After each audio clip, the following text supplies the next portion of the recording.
abakora ubushakashatsi ku bushyamirane bwo muri Ethiopia nk'umuryango Amnesty International bavuga ko ingabo za TPLF arizo zishe abantu magana mu bwoko bwa Amhara mu mujyi wa Maikadra. Sadiq Al-Mahdi wari umunyapolitiki ukomeye muri Sudani wanabaye minisitiri w'intebe yitabye Imana ku myaka 84 azize virusi ya corona.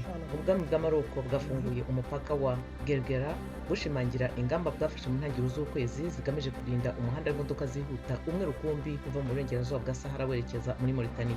Ufasha mu buhahirane n'ibindi bihugu bya Afurika. Muri Kenya biturutse ku gupima virusi ya corona, amakamyo yatonze umurongo w'ibirometero 60 ku mupaka wayo na Uganda. Byafashe iminsi 5 kugira ngo zihave. Abashoferi bavuga ko mbere y'icyorezo byafataga amasaha agera kuri 5. Naho muri Burkina Faso urukingo rwa COVID-19 rushobora kuzavugurura imirimo ya ONU mu gufasha impunzi n'abataye ibyabo imbere mu gihugu, aho iby'intera hagati y'abantu bituma kuzubahirizwa.